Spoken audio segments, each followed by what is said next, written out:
Good morning students. എല്ലാവർക്കും online ക്ലാസ്സിലേക്ക് ഒരിക്കൽ കൂടി സ്വാഗതം.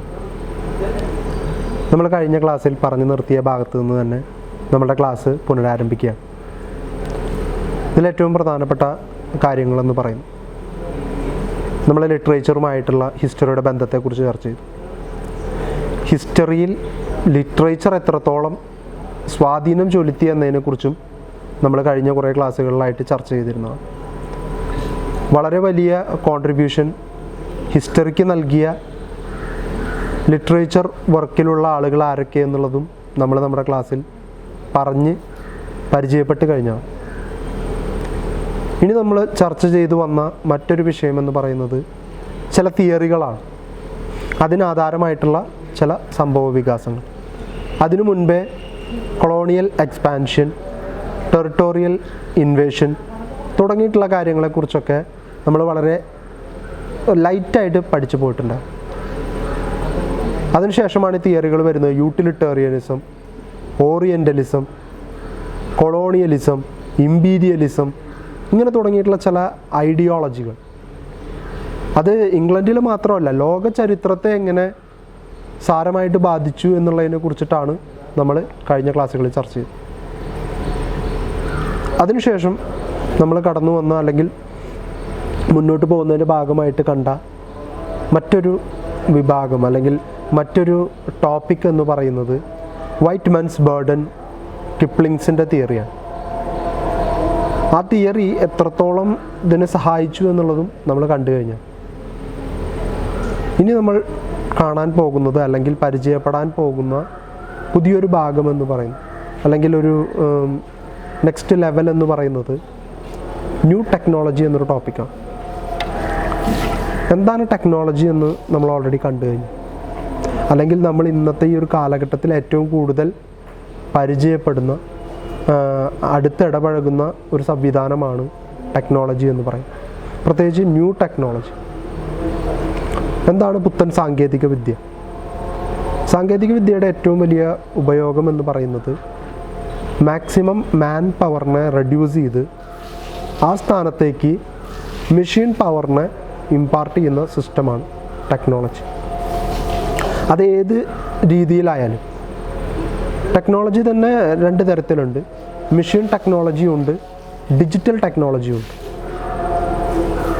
ഇന്നിപ്പോൾ കടന്നു പോയിക്കൊണ്ടിരിക്കുന്ന ഈ ഒരു കാലഘട്ടം പൂർണ്ണമായിട്ടും ഈ digital ടെക്നോളജിയെ base ചെയ്തുകൊണ്ടുള്ളതാണ്.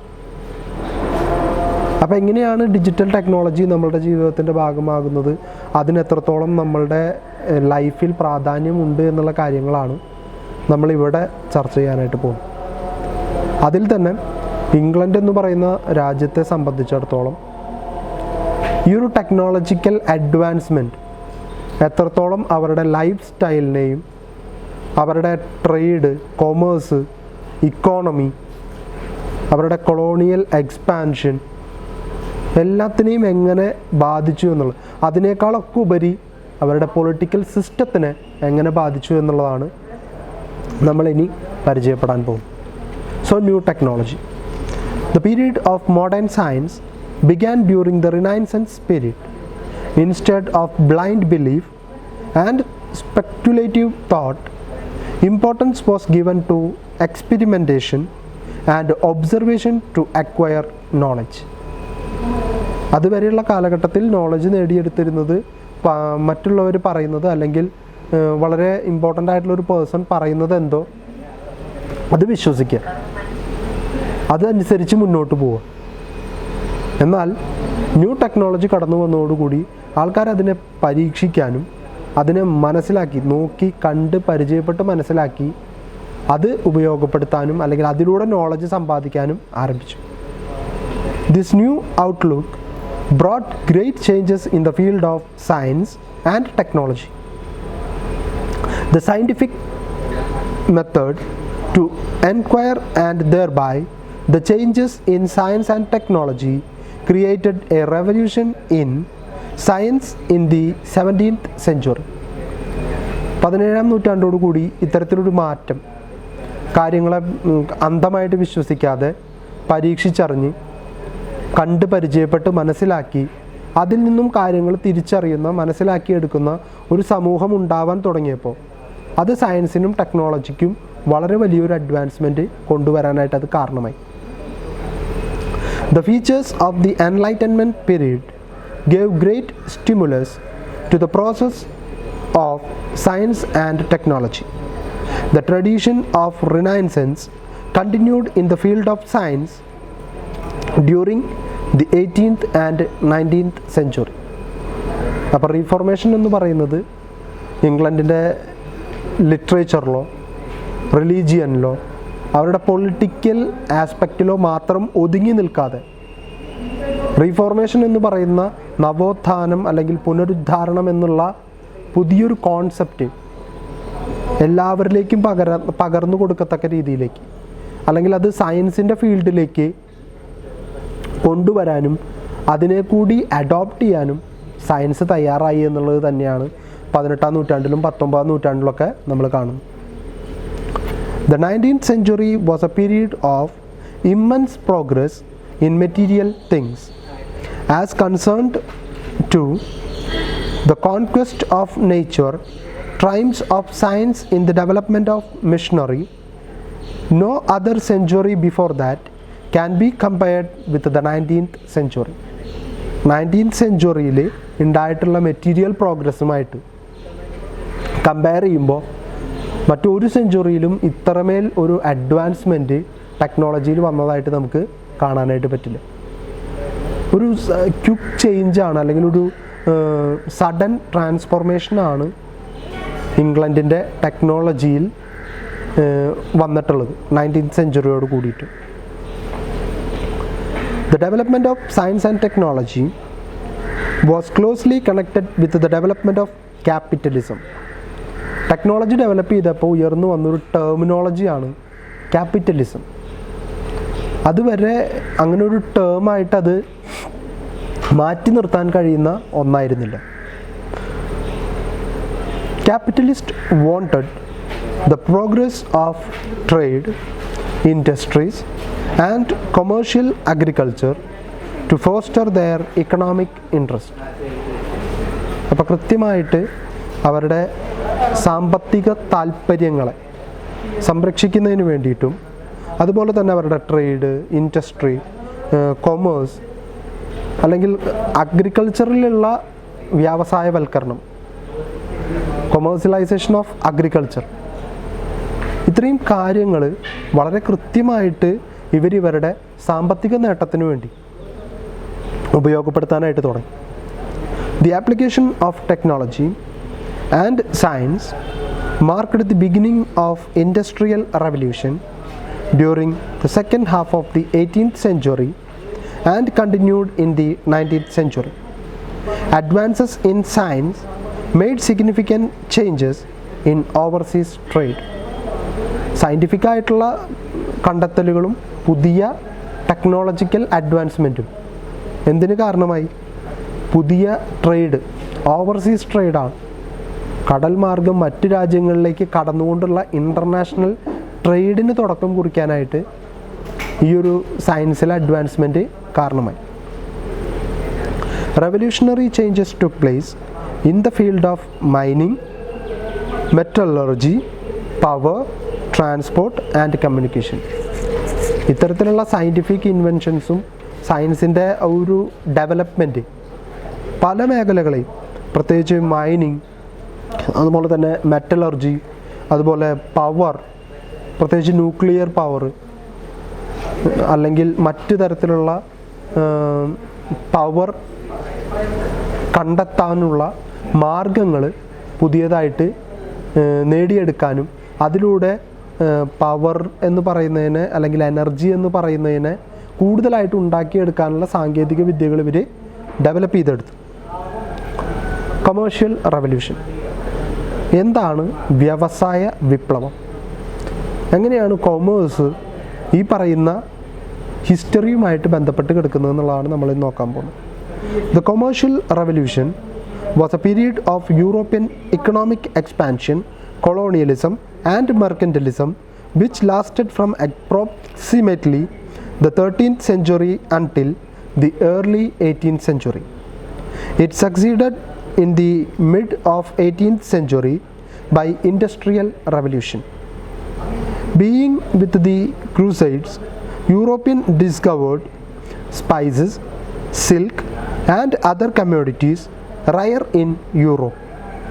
This development created a new desire for trade, and trade expanded in the second half of the Middle Ages. ഇപ്പോൾ പലതരത്തിലുള്ള ഡെവലപ്മെൻറ്റുകളെ കുറിച്ച് നമ്മളിവിടെ പറയാം.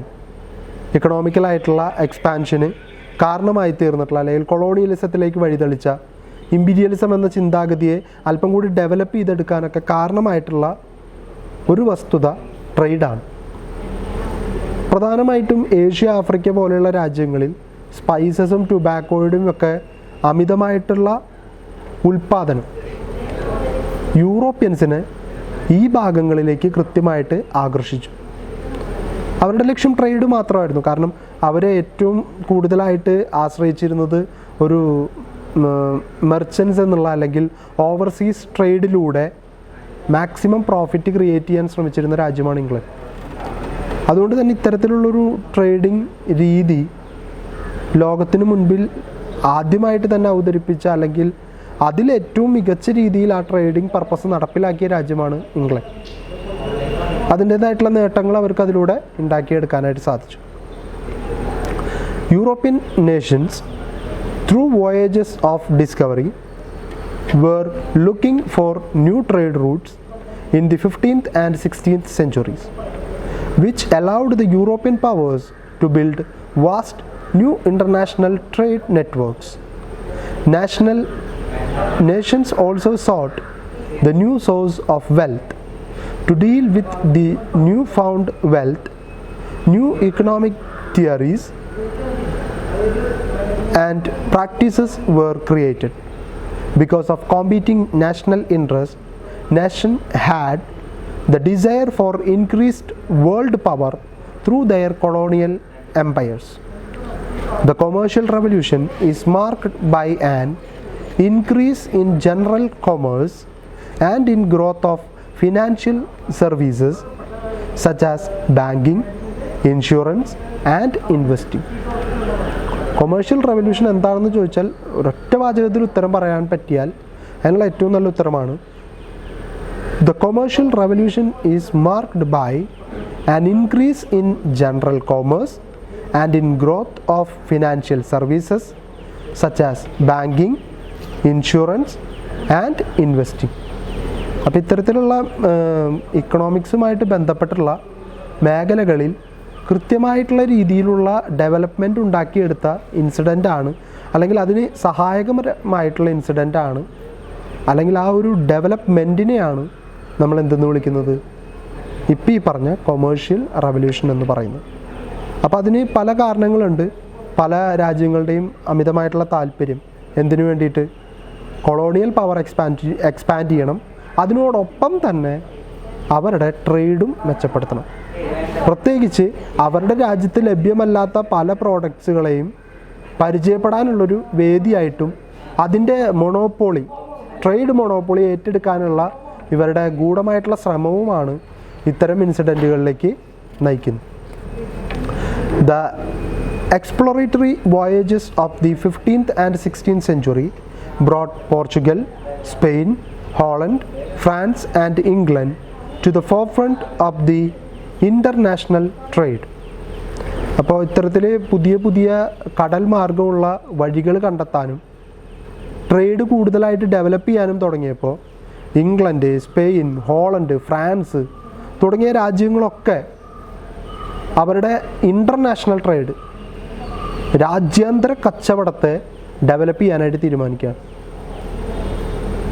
അന്താരാഷ്ട്ര കച്ചവടം, ഒരു രാജ്യത്തിനകത്തോ ഒരു ചെറിയ ടെറിട്ടറിക്കുള്ളിലോ നിന്നുള്ള കച്ചവടത്തിൽ നിന്ന് മാറി വളരെ വിശാലമായിട്ടുള്ള ഒരു കാഴ്ചപ്പാടിലേക്കും വളരെ വിശാലമായിട്ടുള്ള രീതിയിൽ ഇതിനെ ഉപയോഗപ്പെടുത്താനും തുടങ്ങി.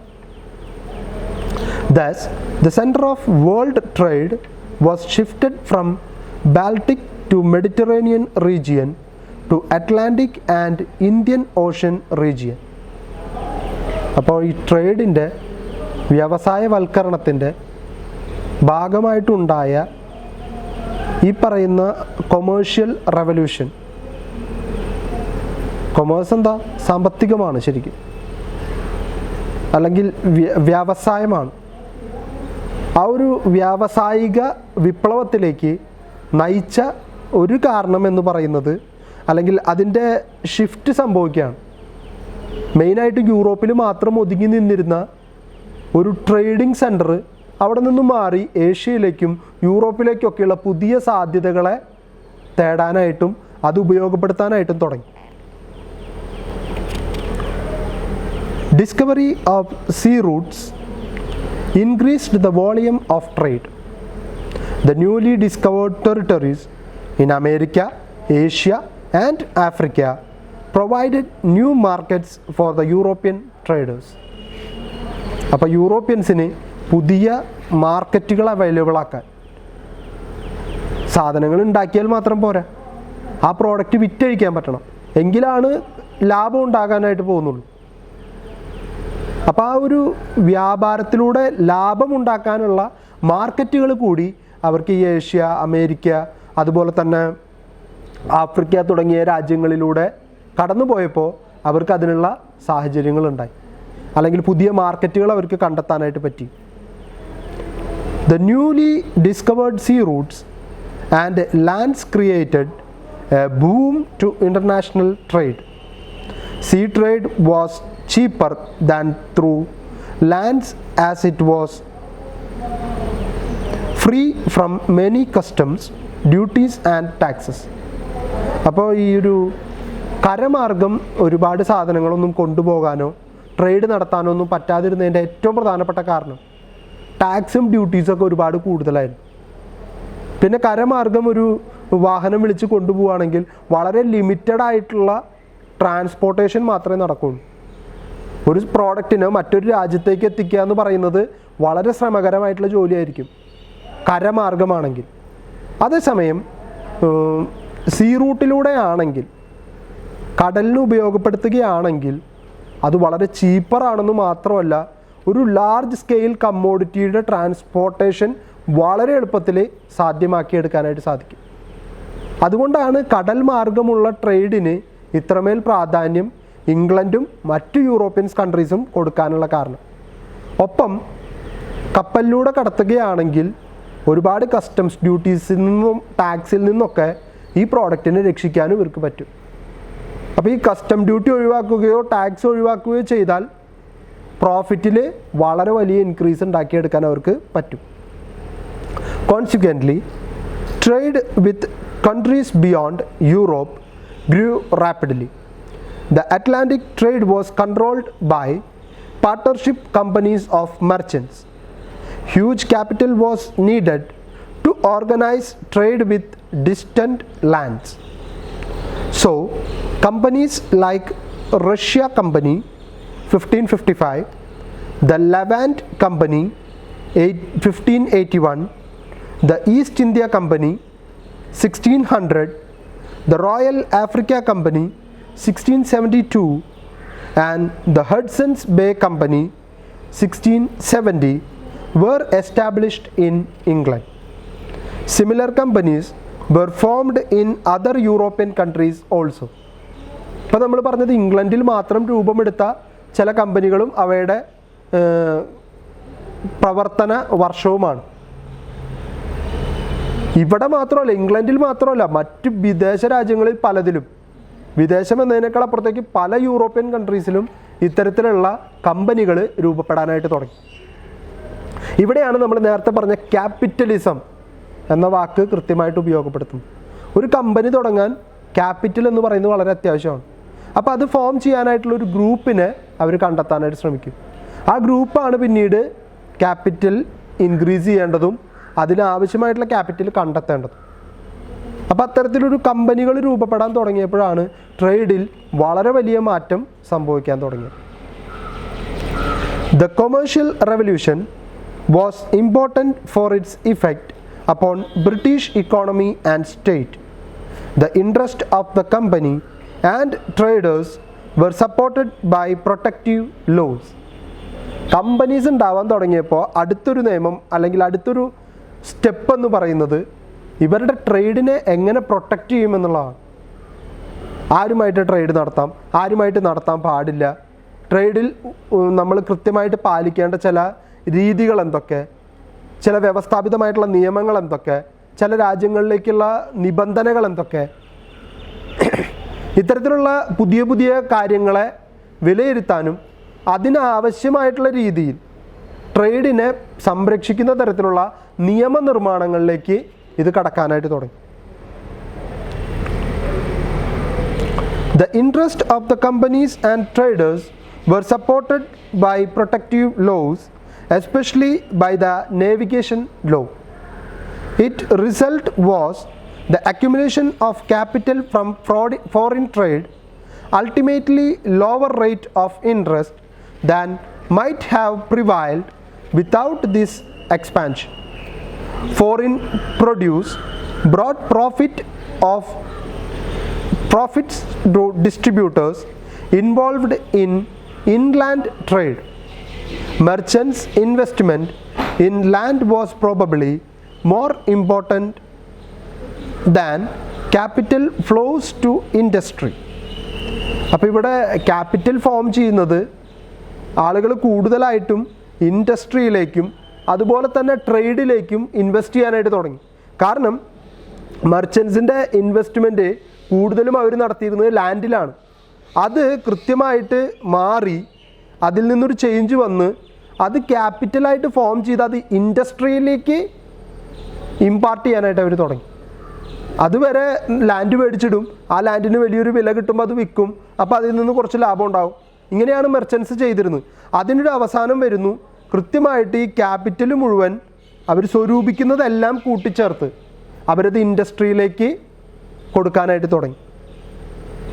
The growth of both international and national trade destroyed the medieval guild system. അപ്പോൾ ട്രേഡ് വല്ലാതെ ഫ്ലറിഷ് ചെയ്യാൻ തുടങ്ങിയപ്പോൾ, നാഷണലിലേക്കും ഇൻ്റർനാഷണലിലേക്കൊക്കെ ട്രേഡ് മുന്നോട്ട് പോകാൻ തുടങ്ങിയപ്പോൾ അതുവരെ ഉണ്ടായിരുന്ന മിഡീവൽ സിസ്റ്റമായിട്ടുള്ള ഗിൽഡ് സിസ്റ്റം അത് അവസാനിച്ചു.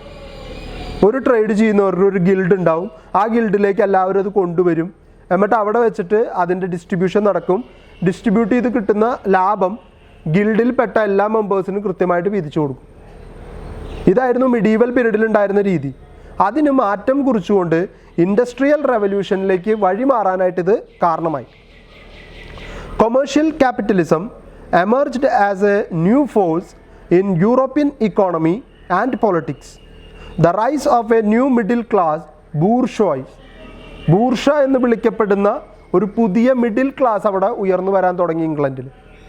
ഇവിടെ നിന്നാണ് മാർക്സിൻ്റെ തിയറിക്കും കമ്മ്യൂണിസത്തിനും സോഷ്യലിസത്തിനൊക്കെ വളരെ വലിയ പ്രാധാന്യം ലഭിക്കാൻ പോകുന്നു. കാരണം ഈ ബൂർഷ്വായ്സ് പ്രോലറ്റേറിയറ്റ്സ് ആയിട്ടുള്ള പണിയെടുക്കുന്ന സമൂഹത്തെ എക്സ്പ്ലോയിറ്റ് ചെയ്യാനായിട്ട് തുടങ്ങിയപ്പോൾ, എക്സ്പ്ലോയിറ്റേഷൻ ഇല്ലാത്തടത്തോളം യാതൊരു വിധത്തിലുള്ള പ്രശ്നങ്ങളുമില്ല. പക്ഷേ എവിടെയാണോ എക്സ്പ്ലോയിറ്റേഷൻ തുടങ്ങുന്നത് അവിടെ മുതൽ പ്രശ്നങ്ങൾ ആരംഭിക്കുകയാണ്. New middle class was another result of commercial revolution. ഈ കൊമേഴ്ഷ്യൽ റെവല്യൂഷൻ ഉണ്ടായപ്പോൾ ട്രേഡ് ഫ്ലറിഷ് ചെയ്യാൻ തുടങ്ങി, അഗ്രികൾച്ചർ സയൻറ്റിഫിക് ആവാനായിട്ട് തുടങ്ങി. ഇതിനെല്ലാത്തിനും പണം വേണം. ആ പണം കൃത്യമായിട്ട് ക്യാപിറ്റലായിട്ട് സ്വരൂപിച്ച് ആ ക്യാപിറ്റൽ മുടക്കാൻ തയ്യാറായിട്ടുള്ള ഒരു പുതിയ മിഡിൽ ക്ലാസ് ഉയർന്നു വന്നപ്പോൾ അവരെ വിളിച്ചിരുന്ന പേരാണ് bourgeoisie. This new class was pressure group in Britain and became the driving force behind the demands like parliamentary reforms, extension of voting rights, gender equality and civil liberties. പലതരത്തിലുള്ള ആവശ്യങ്ങൾ അവർ നേടിയെടുത്തു. കാരണം അവരായി പിന്നീട് നേട്ടങ്ങളുണ്ടാക്കുന്ന പ്രഷർ ഗ്രൂപ്പ്. പ്രഷർ ചെയ്യാന്ന് വെച്ച് കഴിഞ്ഞാൽ സ്വാധീനം ചെലുത്തുക അല്ലെങ്കിൽ നിർബന്ധിക്കുക, ഫോഴ്സ് ചെയ്യുക. ഇവർ ഫോഴ്സിങ് പവറായിട്ട് മാറാൻ തുടങ്ങി ഇംഗ്ലണ്ടിൽ. അവർക്ക് വേണ്ട അവകാശങ്ങൾ അവർ ഗവൺമെൻറ്റുമായിട്ട് ഫൈറ്റ് ചെയ്ത് നേടിയെടുക്കാനായിട്ട് തുടങ്ങി. അതിലവർ നേടിയെടുത്ത പല കാര്യങ്ങളാണ് parliamentary reform, extension of voting right, അതുപോലെ തന്നെ gender equality and civil liberties. Commercial revolution promoted colonialization and colonial markets were connected with international market. അപ്പോൾ ഇവിടെ ഓരോ ചെറിയ ചെറിയ വിഭാഗങ്ങളായിട്ട് നിന്നിരുന്ന മാർക്കറ്റുകളെ കണക്ട് ചെയ്ത് ഒരു ഇൻ്റർനാഷണൽ മാർക്കറ്റിംഗ് സിസ്റ്റം ഉണ്ടാക്കിയെടുക്കാൻ ഇവർക്ക് സാധിച്ചു. European countries competed themselves for acquiring colonies. England was leading power in this competition. Development of banking and insurance, establishments and joint stock companies were consequences of commercial revolution. അത് നമ്മൾ നേരത്തെ പറഞ്ഞാണ്, ബാങ്കിങ്ങും insurance തുടങ്ങിയിട്ടുള്ള സമ്പ്രദായങ്ങളൊക്കെ കടന്നു വരുന്നത് ഈ ഒരു കൊമേഴ്ഷ്യൽ റവല്യൂഷൻ്റെ ഭാഗമായിട്ടാണ്. പക്ഷെ അതിനകത്ത് വേറൊരു കാര്യം പറഞ്ഞിട്ടുണ്ട്, ജോയിൻറ്റ് സ്റ്റോക്ക് കമ്പനീസ്. എന്താണ് ജോയിൻറ്റ് സ്റ്റോക്ക് കമ്പനീസ്? നിങ്ങൾ കേട്ടിട്ടുള്ളൊരു വാക്കായിരിക്കും ഷെയർ മാർക്കറ്റ്. പല ആളുകൾ കൂടിച്ചേർന്ന് ചെറിയ ചെറിയ ഷെയറുകൾ രൂപീകരിച്ച് ആ ഷെയറുകളെയൊക്കെ ഒറ്റ സിംഗിൾ ക്യാപിറ്റലാക്കി മാറ്റി അതൊരു ഇൻഡസ്ട്രിയിലേക്കോ ഒരു ഫേമിലേക്കോ കൊടുക്കുന്ന രീതി, അല്ലെങ്കിൽ അത്തരത്തിലുള്ള ഫേമുകളെ വിളിക്കുന്ന പേരാണ് ജോയിൻറ്റ് സ്റ്റോക്ക് കമ്പനീസ്. ഇവിടെ ഓഹരികളുള്ള പല ആളുകളും ഈ കമ്പനിയുടെ ഭാഗമായിട്ടുണ്ടാവും. അവരാണ് ഇതിനെ കൃത്യമായിട്ട് മുന്നോട്ട് കൊണ്ടുപോകുന്നത്. Finally, commercial revolution prepared the ground for the industrial and agricultural revolution. കൊമേഴ്ഷ്യൽ റവല്യൂഷൻ കൊണ്ടുണ്ടായ മാറ്റങ്ങൾ അല്ലെങ്കിൽ അതിൻ്റെ ഒരു ആഫ്റ്റർ ഇഫക്റ്റ് കൃത്യമായിട്ട് ഇൻഡസ്ട്രിയൽ റവല്യൂഷനിലേക്കും അഗ്രികൾച്ചറൽ റവല്യൂഷനിലേക്കും വഴിതെളിച്ചു എന്നാണ് ഇവർ കണക്കാക്കുന്നത്. അപ്പോൾ എന്താണ് ഇൻഡസ്ട്രിയൽ റവല്യൂഷൻ എന്നുള്ളത് നമുക്കിനി കാണേണ്ടതായിട്ട് വരും. റവല്യൂഷൻ ഞാൻ ആദ്യമേ പറഞ്ഞിട്ടുണ്ട്, ഒരു സഡൻ ചേഞ്ചാണ് റവല്യൂഷൻ എന്ന് പറയുന്നത്. വ്യവസ്ഥാപിതമായിട്ടുള്ള ചില കാര്യങ്ങളിൽ നിന്നും കൃത്യമായിട്ടുള്ള ഒരു മാറ്റം, ഒരു ഷിഫ്റ്റ് സംഭവിക്കുമ്പോഴാണ് അതിനെ റവല്യൂഷൻ എന്ന് പറയുന്നത്. അപ്പോൾ ഇൻഡസ്ട്രിയൽ റവല്യൂഷൻ എങ്ങനെ, വ്യവസായ വിപ്ലവം എങ്ങനെ സംഭവിച്ചു എന്നുള്ളതാണ്. അതുവരെ അഗ്രികൾച്ചറൽ പ്രോഡക്ട്സിൻ്റെ ഡയറക്റ്റ് ആയിട്ടുള്ള സെയിലിങ്ങിൽ നിന്ന് അത് വ്യവസായത്തിലേക്ക് വഴിമാറിയത് എങ്ങനെയാണെന്നുള്ളതാണ് നമ്മളിനി കാണാനായിട്ട് പോകുന്നത്. Industrial revolution. The term Industrial Revolution was first popularized by the English economic historian Arnold Toynbee. He used the term to describe Britain's economic development from 1760 to 1840. അപ്പോൾ 1760 മുതൽ 1840 വരെയുള്ള കാലഘട്ടത്തിൽ ഇംഗ്ലണ്ടിൽ സംഭവിച്ച ഇക്കണോമിക്കൽ ഡെവലപ്മെൻറ്റ്, സാമ്പത്തികമായിട്ടുള്ള ഉന്നമനം, അതിനെ വിലയിരുത്താൻ വേണ്ടി അദ്ദേഹം ഉപയോഗിച്ച പേരാണ് അല്ലെങ്കിൽ വാക്കാണ് ഇൻഡസ്ട്രിയൽ റവല്യൂഷൻ. അദ്ദേഹം പറയുന്ന ആ ഒരു കാലഘട്ടത്തിൽ സംഭവിച്ചത് റവല്യൂഷനാണ് ഇംഗ്ലണ്ട്. അപ്പോൾ ആ ഒരു വിപ്ലവത്തെ ചെറുതാക്കി കാണാനായിട്ട് ഒരിക്കലും പറ്റില്ല. When he was giving lectures at Oxford University, his addresses were published in 1884 with the title Lectures on the Industrial Revolution in England, the Popular Addresses, Notes and Other Fragments.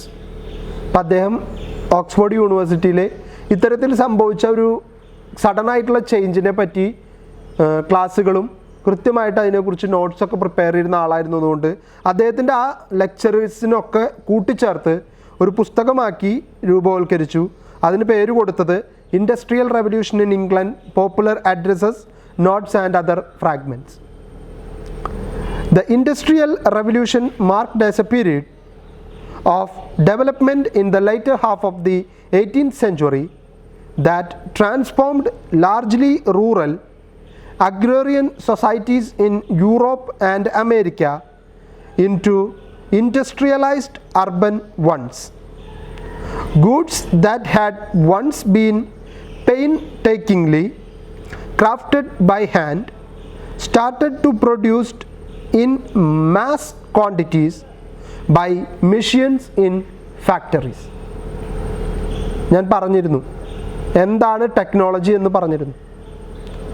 Limited ആയിട്ടുള്ള ടൈമിനുള്ളിൽ ഉൽപ്പാദിപ്പിക്കപ്പെടുന്ന പ്രോഡക്ട്സിൻ്റെ അളവ് വർദ്ധിക്കുകയും മാൻ പവറിന് പകരമായിട്ട് machine പവറിന് ഉപയോഗിക്കുകയും ചെയ്താൽ അതിനെയാണ് industrial revolution എന്ന് വിളിക്കുന്നത്. മാൻ പവർ കുറയുന്നതുകൊണ്ടുള്ള മെച്ചം 2-3 രീതിയിലുള്ള ബെനിഫിറ്റ് ഉണ്ടാവും. ഒന്ന്, ടൈം കൺസംഷൻ വളരെയധികം റെഡ്യൂസ് ചെയ്യാനായിട്ട് പറ്റും. നമുക്കറിയാം, ഒരു കമ്പ്യൂട്ടറോ ഒരു കാൽക്കുലേറ്ററോ ചെയ്യുന്നതിനേക്കാൾ വേഗത്തിൽ മനുഷ്യന് ഒരു കാലത്തും കണക്ക് കൂട്ടലോ അല്ലെങ്കിൽ മറ്റെന്തെങ്കിലും പ്രവർത്തനങ്ങളോ ചെയ്യാനായിട്ട് പറ്റില്ല. ഇതുപോലെ തന്നെയാണ് വ്യവസായശാലകളിലും. ഒരു മനുഷ്യൻ അവൻ്റെ കൈ ഉപയോഗിച്ച് ഉണ്ടാക്കിയെടുക്കുന്നതിനേക്കാൾ വേഗത്തിലും കൃത്യതയിലും ഒപ്പം ദൃഢതയുള്ളതുമായിട്ടുള്ള പ്രോഡക്റ്റ്സ് ഉണ്ടാക്കിയെടുക്കാൻ മെഷീൻസിന് സാധിക്കുകയാണ്. അപ്പോൾ അവിടെ മനുഷ്യനെ റീപ്ലേസ് ചെയ്ത് മെഷീൻസിനെ കൊണ്ടുവരികയാണ്.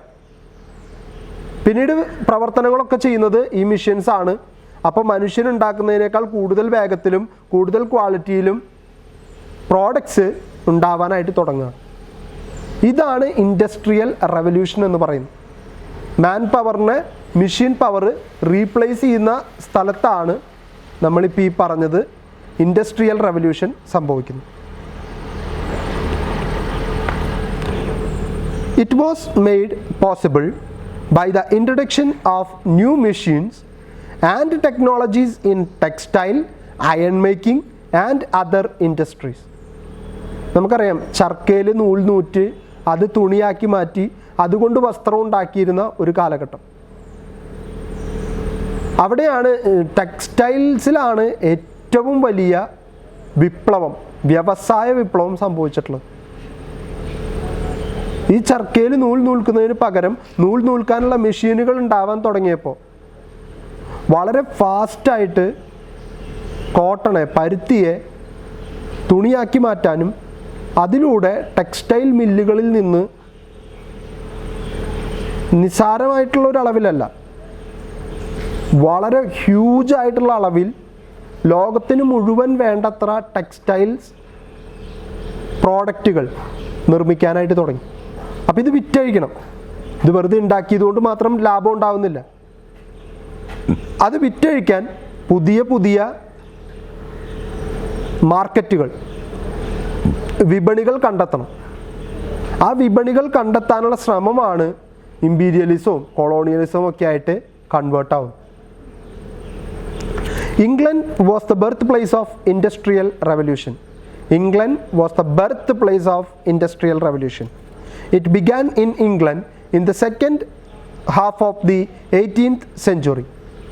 This term is used to express the changes which were responsible for large-scale production in factories with the aid of steam power, as opposed to the old system of making goods in cottages and shops of workers. അപ്പോൾ ഇവിടെ നമ്മളുടെ സാധാരണ workers കുടിൽ വ്യവസായമായിട്ടോ അല്ലെങ്കിൽ സ്വന്തം പ്രയത്നത്തിൻ്റെ ഭാഗമായിട്ടോ textiles ഉണ്ടാക്കിയെടുക്കുന്നതിൽ നിന്ന് വലിയൊരു quick change സംഭവിക്കുകയാണ്. കാരണം ഇപ്പുറത്തെ മെഷീൻസാണ് പണിയെടുക്കുന്നത്. മനുഷ്യനെ പോലെ കൃത്യമായിട്ടുള്ള ആവശ്യങ്ങളൊന്നും തന്നെ മെഷീൻസിന് നിർവഹിക്കേണ്ടതായിട്ടില്ല. ആകെ സംഭവിക്കുന്നത് ഡിപ്രിസിയേഷൻ മാത്രമാണ്. ഒരു മെഷീൻ ഒരുപാട് കാലം ഉപയോഗിച്ചാൽ അതിന് തേയ്മാനം സംഭവിക്കും. അത് റീപ്ലേസ് ചെയ്യുക എന്ന് പറയുന്നത് വളരെ സിമ്പിളായിട്ടുള്ള അല്ലെങ്കിൽ ചീപ്പായിട്ടുള്ള ഒരു ഐഡിയ മാത്രമാണ്. അല്ലെങ്കിൽ അതിൻ്റെ ചെലവ് എന്ന് പറയുന്നത് വളരെ കുറവാണ്. അതുകൊണ്ടാണ് ഇത്രയധികം മെഷീൻസിനെ കൂടുതലായിട്ട് ഉപയോഗിക്കുന്നത്.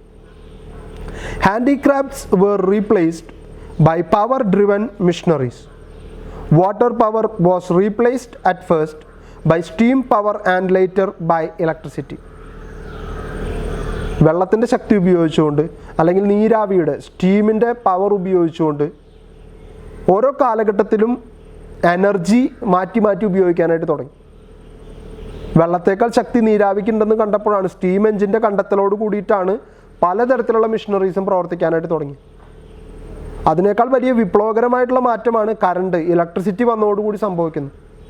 എല്ലാ പവേഴ്സിനെയും മാറ്റിക്കൊണ്ട് ഇലക്ട്രിസിറ്റി അവരെക്കാളൊക്കെ മുകളിലേക്ക് എത്തി. കാരണം ചീപ്പാണ്, ഇഫക്റ്റീവാണ്, അതിനേക്കാൾ ഉപരി വളരെയധികം പ്രൊഡക്റ്റീവാണ്. അപ്പോൾ ഇലക്ട്രിസിറ്റി എന്ന് പറയുന്നത് വളരെ ഹ്യൂജ് അളവിൽ ഉപയോഗപ്പെടുത്താനായിട്ട് തുടങ്ങി. There were revolutionary change in the field of transport and communication.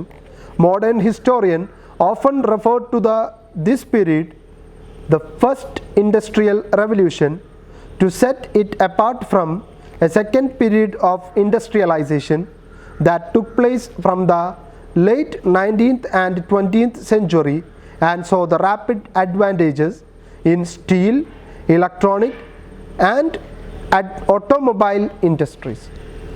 അപ്പോൾ ഈ ഒരു വ്യവസായവൽക്കരണം എല്ലാ മേഖലയും സ്വാധീനിച്ചു.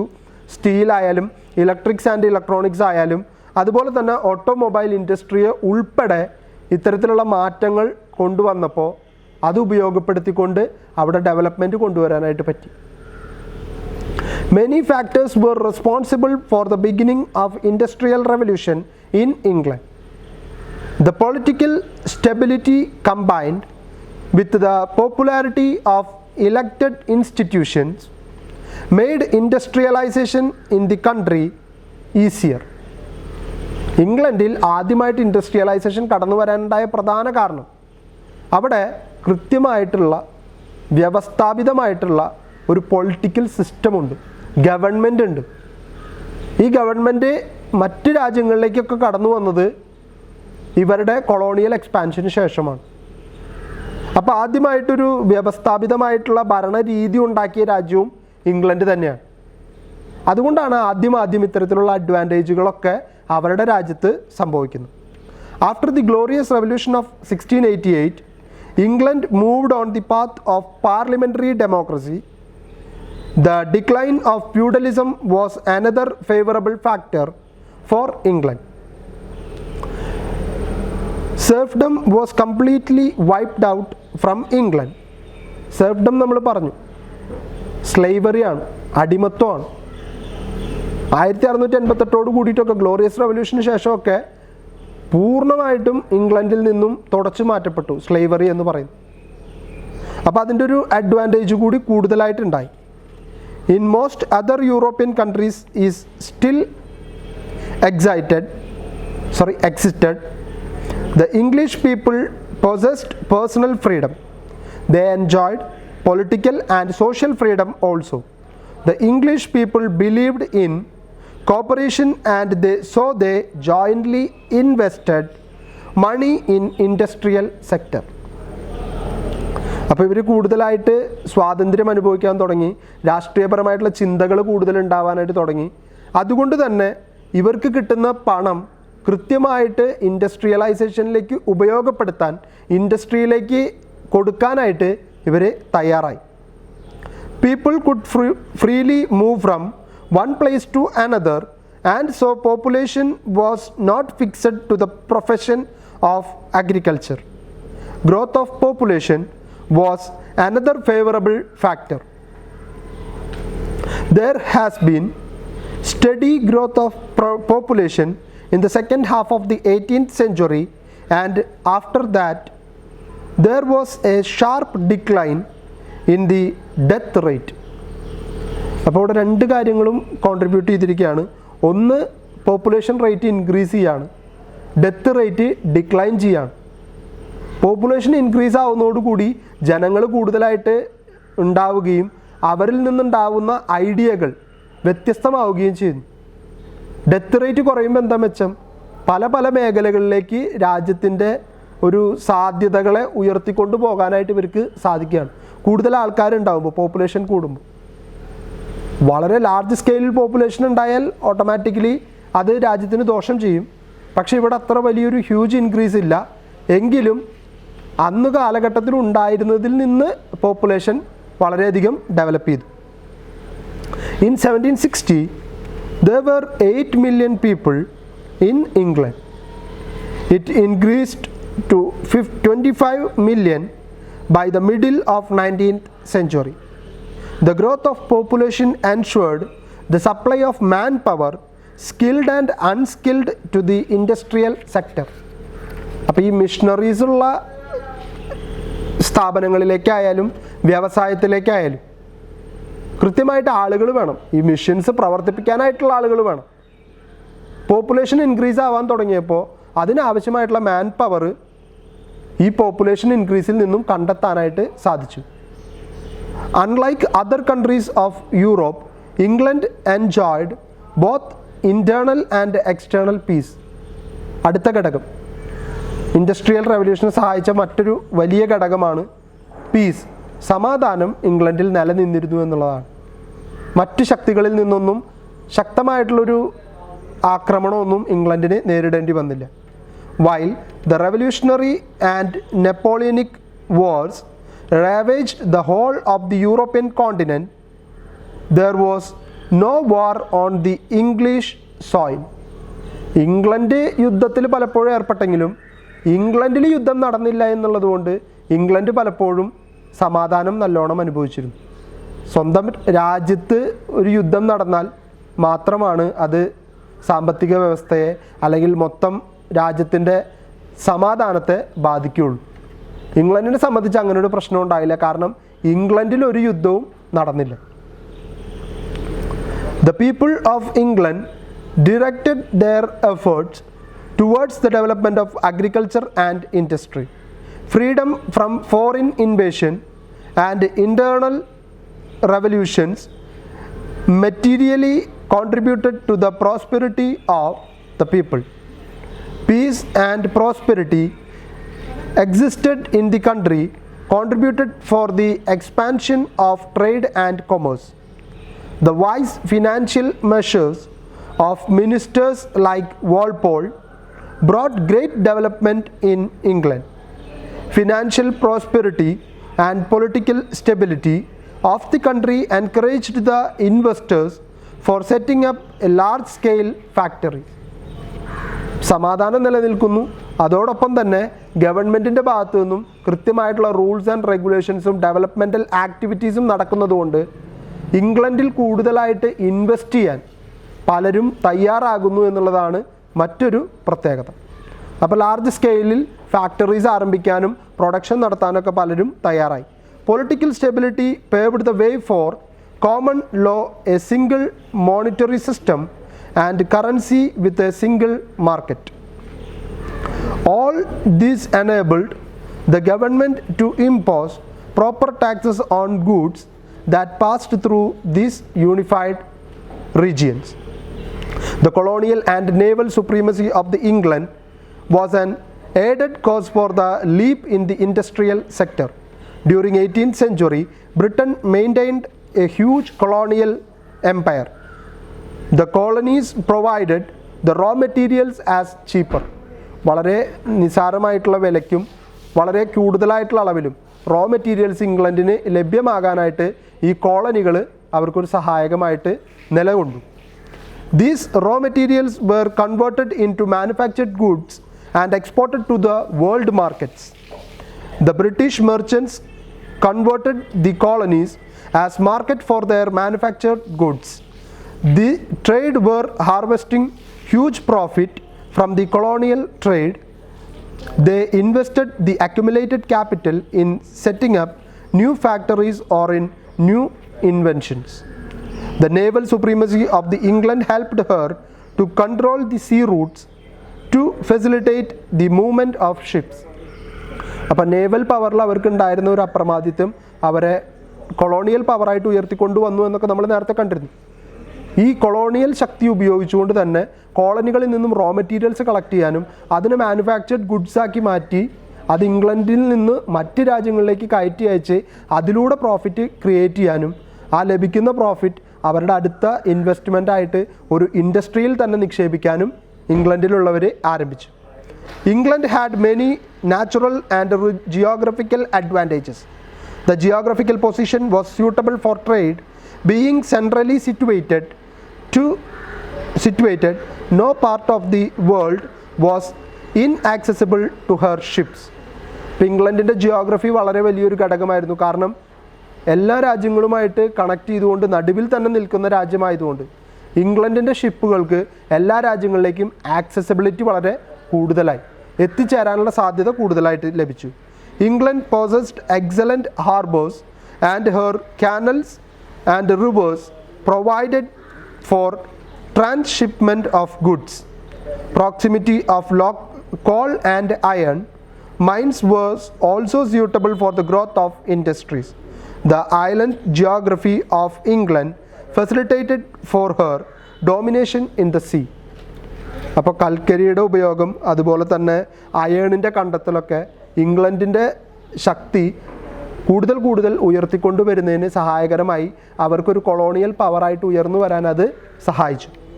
അപ്പോൾ നമ്മൾ ഈ ക്ലാസ്സിൽ ചർച്ച ചെയ്തത് ന്യൂ ടെക്നോളജി എന്നൊരു ടോപ്പിക്കിനെ കുറിച്ചിട്ടാണ്. സാങ്കേതിക വിദ്യയുടെ ഉപയോഗവും കടന്നുവരവും കൊളോണിയൽ എക്സ്പാൻഷനും അതുപോലെ തന്നെ ഇൻഡസ്ട്രിയൽ റെവല്യൂഷനിലേക്ക് അതെങ്ങനെ വഴിതെളിച്ചു എന്നുള്ളതാണ്.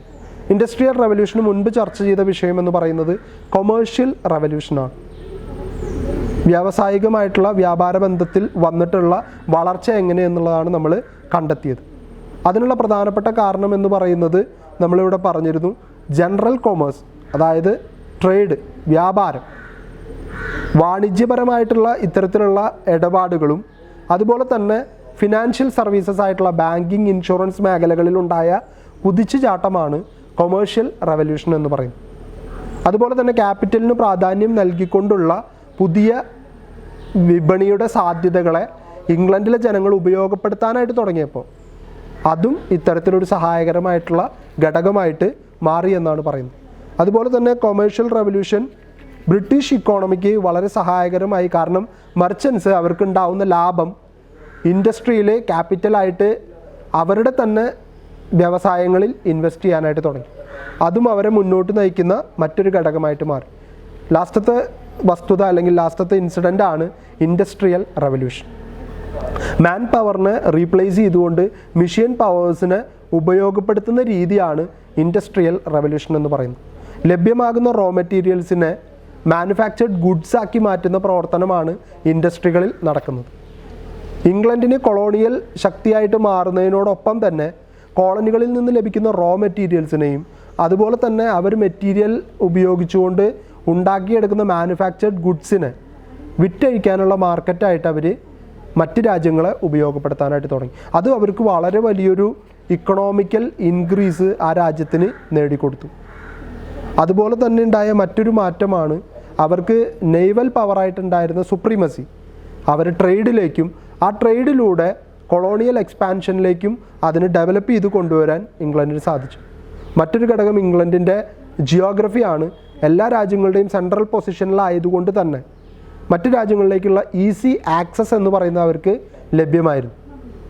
ആ ലഭ്യമായ ആക്സസിനെ ഉപയോഗപ്പെടുത്തിക്കൊണ്ട് കൃത്യമായിട്ട് ബാങ്കിങ് മേഖലയും ഇൻഷുറൻസ് മേഖലയും ഉണർന്നു പ്രവർത്തിക്കുകയും അവരുടെ ഹാർബേഴ്സൊക്കെ വളരെ ശക്തമായിട്ടുള്ള രീതിയിൽ ഒരുപാട് ഷിപ്പുകളെ സ്വീകരിക്കത്തക്ക രീതിയിലേക്ക് ഉയർന്നു വരാൻ തുടങ്ങിയപ്പോൾ ഇംഗ്ലണ്ടിന് വളരെ വലിയൊരു മെറ്റീരിയൽ ഡെവലപ്മെൻറ്റ് ഉണ്ടാവാനായിട്ട് ഇൻഡസ്ട്രിയൽ റെവല്യൂഷനും കൊമേഴ്ഷ്യൽ റെവല്യൂഷനും ന്യൂ ടെക്നോളജിയും ഒക്കെ കാരണമായി. അപ്പോൾ ഈ കാര്യങ്ങളൊക്കെ കൃത്യമായിട്ട് പഠിക്കുക, സേഫായിട്ടിരിക്കുക, be at home and safe at home എന്നുള്ള രീതിയിൽ ഈ ഒരു മഹാമാരിയെ മറികടക്കാൻ നിങ്ങൾക്കൊക്കെ സാധിക്കട്ടെ. Thank U.